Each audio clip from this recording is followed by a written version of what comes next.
right now on 5 on Your Side at 10. Putting the spotlight on Black-owned businesses. We have to really focus on making sure our dollars are circulating in our communities. The expo that's helping local business owners break barriers, keeping DUIs out of the holiday weekend. It's okay if you want to celebrate, but before you celebrate, make sure you've got a plan home. Why you should think before you drink this Labor Day weekend. We started off this morning in the mid-70s in many cases, and the humidity is still around, but it's looming to the north. Much cooler air. When it arrives and how much of our holiday weekend it'll impact. Good evening, I'm Laura Barcheski. The unofficial end of summer also seems to be the end of extreme temperatures. Weather Impact meteorologist Gary Frank joins us now with a first look at the forecast. Gary. Yes, the humidity has been getting us over the last few days as we start to warm up, and you know, those heat advisories days upon days. Not so much right now. We're starting to lose the humidity. It's not going to be an immediate thing. But one of the things that we're seeing is this front has moved south. It's brought the clouds with it as well and taken the rain as well. Temps in the 70s in the city, but low 70s in O'Fallon. On the Missouri side, 72 in Millstadt as well. And what we'll notice tomorrow here as we work our way back in the mid to upper 80s is the wind is still light. We have more sunshine. But one thing, the heat index, we're in the 80s. We're just about the same as the air temperature. And that's something we haven't been able to say for a while. We'll talk about why even less humid air is on the way and how we're going to finish our holiday and start off the month of September. Gary, thanks. This Labor Day weekend, local law enforcement is urging everyone to plan for a safe and responsible holiday. This comes less than 48 hours after a deadly crash in St. Louis County. Our Annie Krall joins us in the newsroom. Annie. Laura, this weekend, a St. Louis family is mourning the loss of Latricia Robinson, killed early Friday morning in a wrong-way crash by a suspected driver investigators say was under the influence. The crash happened around 2 a.m. Friday on westbound I-70 near Jennings Station Road. Latricia Robinson was on her way to work at the Coca-Cola plant in St. Charles County. Not long after, Latricia's aunt Rose Robinson had her world turned upside down. iPhones have this new things where they send out a SOS. I got them call.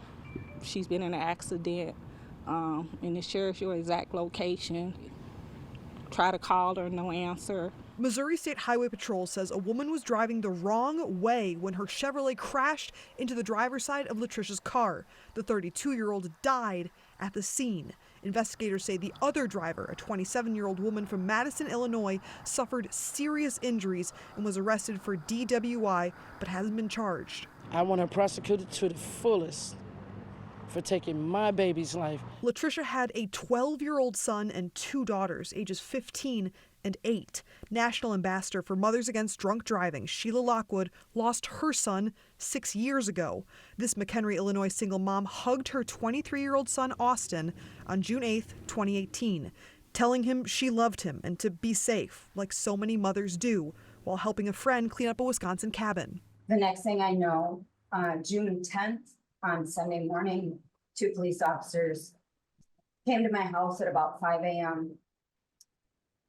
to tell me that Austin wasn't coming home. He had been killed by a drunk driver Sunday morning around 1 a.m. MSHP said last Labor Day weekend, 1 person was killed or injured on the roads every 9.5 minutes statewide. It's a horrible reality. Give yourself some grace and just take one day at a time. That's all you can do. Missouri Highway Patrol says a total of 12 drivers have already been arrested for DWI in the St. Louis area. This weekend, the organization is asking everyone to please not become a statistic during the holiday. Laura? Annie, thanks. Tonight, the Osage Beach Police Department is mourning the loss of one of its officers. Officer Felicia Carson died during an overnight police pursuit in rural Camden County. The Missouri State Highway Patrol says Carson was following the suspect's vehicle on Route A when her car began to skid. She then crashed into a tree. Her car caught fire, killing her. The speeding driver also crashed and was arrested. Prosecutors say a new state law that took effect this week may play a big part in this case. Valentine's Law specifically talks about fleeing from law enforcement and the potential consequences to a suspect who is charged. He or she becomes a defendant, and that can be up to the A felony, which is 10 to 30 years or life in prison, potentially. Carson worked for the department for a little over a year. She leaves behind a husband and 6 kids. The Missouri State Highway Patrol investigation is ongoing. Developing tonight, St. Louis County Police are investigating a deadly shooting in Bellefontaine neighbors. It happened around 2:40 in the morning on Oren Drive. 3 people, at least 2 of them are juveniles, were checking parked cars when a man pointed a gun at them. The 3 ran back to their own car when the gunman opened fire. Police say the driver, a male in his late teens, was killed. Investigators say Michael Tolden admitted to the shooting. He faces multiple charges, including first-degree murder. New updates tonight in the ongoing transportation crisis at St. Louis Public Schools. The district is rerouting its transportation system over Labor Day weekend. In a letter published today by Acting Superintendent Dr. Millicent Borshade, students may experience changes to their routes on Tuesday. That includes more routes in partnership with First Student. The school district says this will expand ridership capacity and address current issues. National Black Business Month is coming to a close. However, an annual event over on Del Mar serves as a reminder that Black businesses need support all year long. 5 on Your Side's Travis Cummings takes us to Main Street. Yeah, this is my shop. I did not know this. Spreading her love for locks. I am a board member on Del Mar, Maine, and have been on this block with our business almost 8 years in this building. Tamika Steiger Salon and Spa was a stop for styles and business tips on Saturday. In terms of our business, we love mentoring. So if there's a new business owner, pull them in, give them information, help them navigate the rocky terrain of entrepreneurship. The shop is down the street from where the Black Business Expo was held on Del Mar Main Street, a hub for some of the more than 6,000 Black-owned businesses in St. Louis to get their name out there. To have small businesses and be Black-owned, there are a lot of disadvantages, a lot of barriers that we have to running our businesses. So anytime we can bring attention to get people to come out and support the businesses, it's definitely necessary. About 2 years ago, MasterCard sponsored this event. They partnered with the city and St. Louis Development Corporation to create a hub for resources, Digital Doors STL, to help some of these businesses out here today leverage their relationships with banks. And another challenge, consumer criticism. Maybe the food doesn't taste exactly how you want it to taste. Their chef is working with a new team of people. Go back in a couple of months, give them a try again. We can't just say we're done with that business. These Black business owners say while they want everyone's business, they need their people who look like them to step up too. You don't always have to go to the major box stores. You can come right in your own backyard and spend your dollars. That's what we have to really focus on, making sure our dollars are circulating in our communities. It's good for locks from the beginning. Travis Cummings, 5 on Your Side. The St. Louis Development Corporation has several resources for assisting Black-owned businesses. Their office at 1520 Market Street, Suite 2000, is open from 8 to 5, Monday through Friday. You can also go to developstlouis.org. Hello, Kansas City. KC's new crime-fighting robot. We're the best in the business. How this futuristic droid is keeping a shopping center safe and secure. Flowers, fashion, food, and sumo. There's a lot to do. There's something for everyone. We take you to a celebration of Japanese history and culture at the Missouri Botanical Gardens. Our dew point's still pretty high in the 70s today, but over the next few days, they come down significantly. What that means for how it feels like outside and how long this trend will last. It's the end of an era in Chesterfield. Today, the mall closed its doors for the last time, a day before its 49th birthday. The mall opened on September 1st, 1976 as the sister mall to Jamestown. Its anchor stores were Sears and Sticks Bear and Fuller. The mall will be demolished in October. City leaders plan to use the space to develop new retail businesses, a green space, walking trails, and residential areas. The first phase of that new development is expected to open in about 4 years. A Kansas City shopping center found a unique way to tackle crime, a 600-pound AI robot on wheels. It's named Marshall. It patrols the parking lot of the shopping center in the southwestern part of the city. It's got cameras in all directions, able to read license plates, and also recognizes faces. Officials say the robot has reduced crime by 50% since starting 4 months ago. Anything that has an IP address, that IP address goes back to somebody. Marshall was able to provide the IP address and the license plate to the getaway car. The definition of artificial intelligence security guard. Marshall patrols the parking lot 21 hours a day, charging at random intervals, 15 to 30 minutes at a time. If you'd like a security bot for yourself, it'll cost you about $300,000. Well, as we continue to watch our cold front move south, it's still not cold yet. Now, don't get me wrong, you're not going to go outside and notice it just yet, but over the next 36 hours you will. How it impacts us and when it'll be finally below average. And be sure to tune in to the Show of Strength NBA Telethon. It's taking place tomorrow at Grants Farm from 8 to 10 p.m. Watch it live here on 5 on Your Side, KSDK.com, or streaming on 5+. All money raised helps people fighting neuromuscular diseases in the St. Louis area.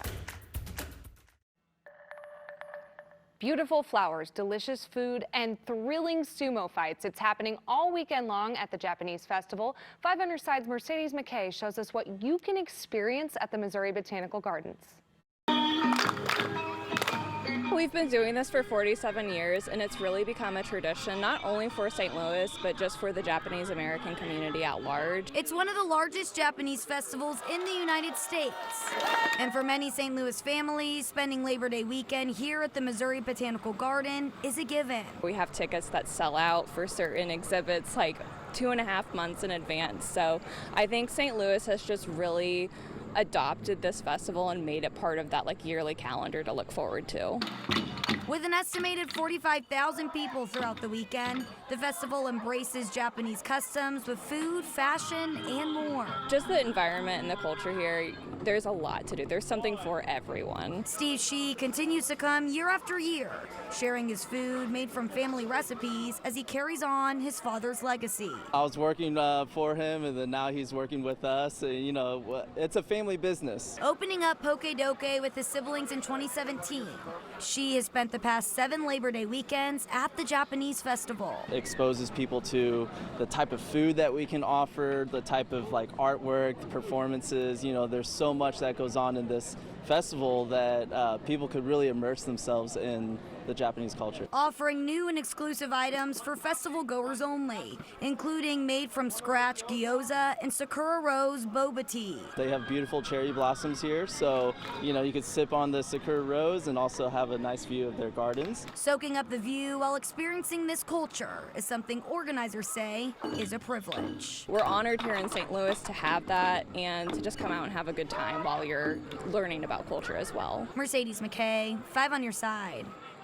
The Japanese Festival resumes tomorrow from 9 to 9. You can also check it out on Monday from 9 to 5 p.m. A Labor Day tradition is underway in the Central West End. Today, hundreds of visitors got a taste of Greek culture at the annual St. Nicholas Greek Festival. It features live musical performances, dance, historical tours, and of course, delicious food. They've got lamb shanks, baklava, gyros, and so much more. But what many look forward to most is the community. It's just like the community and just being around people that we love that you get emotional, but you just grow up. So you grow up around them and you see the elderly and you see the young kids, and just the community of faith and love that we all have for one another is just one of those things that really brings us together. The Greek Festival continues tomorrow from 11 a.m. to 8 p.m. and Monday from 11 to 5. Well, it was still a little humid out there today, but it looks like our 100-degree days are in the past. Let's get over to meteorologist Gary Frank. Yeah, it feels like it. You know, we never slam the door on it until we can slam the door on it because, you know, it is still a St. Louis. We understand that. But fall's near. Meteorological fall tomorrow, September, October, November. Record purposes. We're about 3 weeks away from the autumnal equinox as we continue to shed about 2 minutes plus of daylight per day. So as we work our way towards September 1st, it's 77 degrees. It feels like 79. Humidity still there with a dew point at 65. It's a little humid. We got to 86 today. And over the next several hours, we're going to continue to see things pretty quiet, I would expect here. As you look at cloud cover, scattered showers and storms, most of that's out of here. Look behind it. That's drier, cooler air. It's still not here yet. And I think over the next several hours, what we're going to continue to look at is, notice how the radar is kind of scattered here. And what we're going to look at is probably some patchy fog in some cases, as most of that cloud cover, as we see cooler air start to settle in. And our dew point is still up. And I think we'll fall into the mid-60s here as a result. It's a cool start here as we look ahead, but it's much better. As we started off with those temps in the 70s today, like I mentioned, we'll see a lot cooler weather here, and our dew points go from the 70s to the 40s and 50s, and that means this is well below our, any sort of thing. We get to retire this in the fall because we don't talk about humidity, but you can see kind of where this front is just by looking at green versus yellow, right? And it's not something that's jumping out at you just yet, but it will over the coming days. So for tomorrow, temps in the mid to upper 80s. We still have light wind, and as our humidity starts to subside, at least it will be less buggy. The gnat's been getting me here, just flying around, the mosquitoes in the evening. Things are going to improve, but when you're talking about chances for rain, that's not going to improve. If you didn't get rain, some of you's got 2-3 inches of rain in some localized areas. We're not going to see much here all the way through September 10th. So things are going to start to dry out. They do that in September anyway, but it's going to be it's been pretty consecutively dry after a pretty wet start to the year. We don't have an issue though tomorrow, 89 degrees. It's still going to warm up, but as we look ahead, as we get closer to Labor Day, it's 81 degrees. We're going to start off in the 60s here in many cases, low to mid 80s in the afternoon, and we'll spike up again. And I'm sure we'll still get into the mid 90s. So we never slam the door on that kind of stuff till we can do so, because it can still get the mid 90s in October. We're far from that, but at least in the next few days, I don't see anything too extreme. Not another false fall quite yet. No, we'll have plenty of that stuff. It's just the beginning of September. You got to keep the pools open. We got to find people with friends with pools that open until we do. And speaking of pools, Corey, what's going on in sports? We're not talking about swimming. No swimming today. The Cardinals did something, though, that they haven't done in nearly 6 decades. In one high school in the Metro East, they tried something I've never seen done around here before. Stick around. Sports is up next. This 5 on Your Side Sports Report is sponsored by Telly Tire and Auto Centers, driving your way since 1942. Mickelson pitches to McCarver, and Tim takes a vicious cut. And the Cardinals jump ahead 5-2 as 3 runners score. The homer was his 3rd hit of the game. His 8th of the... The last time the Cardinals won a game in the Bronx, Tim McCarver hit the go-ahead homer in the 10th. Bob Gibson struck out 13 and pitched all 10 innings, and Harry Carey was on the call. It was Game 5 of the 1964 World Series. Today, another Gibson stepped up to help the Cardinals end that nearly 6-decade wait for a road win over the Yankees. Cardinals-Yankees in New York feels like a big deal, and Kyle Gibson rose to the moment. We'll get back to him. First, it was Nolan Arenado staying hot. His 18th RBI of August made it 1-0 early. Then it's Brendan Donovan. He can go by Donnie Baseball today. What a blast for a 3-run homer. Cards up 4-1. Back to Gibson. Not quite Bob in 1964 levels, but pretty good. 7 innings, 1 run, 6 strikeouts, and a bounce-back start for him. 8th inning now. Yankees down 4, bases loaded. Here comes pinch hitter Giancarlo Stanton. He's going to get into one. However, just gonna barely stay in the ballpark for a 3-run double. Cardinals hang on to a 1-run lead. That's important because that's all Ryan Helsley would need. He comes in to finish things off for his 42nd save. Cardinals win 6-5 for their first win in the Bronx since 1964. For me today, it was just about trying to clear my mind a little bit, not look at ERA, not look at last couple outings. Try to be focused on what I'm trying to do today. And it's easy to get wrapped up in how the season looks or where we're at in the standings and stuff. And it's only really distracting. So really try to have a clear mind out there. Well, the stage was set for one of the most unique high school sports events our area has seen. And then the condensation said no. Bree Central and Mosquito were primed to play an outdoor volleyball game tonight until slippery court conditions forced them back inside. Around 3,200 folks showed up, and the ball was even delivered by helicopter. Don't worry, though. They hope to try it again. We sold 1,000 tickets pretty quick, and that was, that's unheard of for high school sports, really. A lot of questions, obviously, from people, but obviously a lot of joy. A lot of people get to experience something they haven't experienced before. And I think anytime you put people in an environment they've never been in, they get to see something unique and cool. This 5 on Your Side St. Louis City SC coverage is sponsored by Together Credit Union. It is a Sunday matinee at City Park this weekend. City SC welcomes the LA Galaxy tomorrow, clinging to those slim playoff dreams. But it sounds like the club will have some firepower returning for this one. Klaus has not played since June 22nd. Rasmus Alm has not played since June 1st. Both seem on track to make the game day roster tomorrow.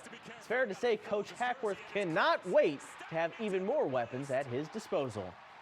I don't think they're ready to start yet, but they're ready to be in the game day roster and ready to potentially play. That's just super nice. I mean, if I can sub Klaus into the game and actually have a 9 playing at the end of a game, that would be, that'll be nice. It was the first full Saturday of college football, but Mizzou already took care of business with their 51-0 victory over Murray State on Thursday. It was a mixed bag for QB Brady Cook. He threw for a touchdown and ran for another one in the victory, but he said his game wasn't quite up to standard yet. But really just a lack of execution on offense. Definitely speaking for myself there. We missed on a couple deep shots, had a couple sloppy exchanges in the backfield. I think we had maybe 6 or 7 penalties, whether those were false starts or holdings, and just a lot of stuff to clean up. I'm not necessarily satisfied with how we played on offense, especially me. But it's definitely a good starting point. We got out of there with the dub, a lot to learn from. We will hear a lot more from Brady Cook tomorrow night on Sports Plus in our Sunday night quarterback segment. Very exciting, and we got a game coming up this week. It's going to be a good one. Absolutely. Thank you, Corey. Gary, let's take a look at the temperatures for the rest of the weekend. Yeah, pretty nice here. 89 tomorrow. Doesn't feel quite as humid. Better to finish our holiday, and then we're back to the mid-80s the rest of the week. Great. Thank you, Gary. That's all for 5 on Your Side at 10. Saturday Night Live is next. Have a great night.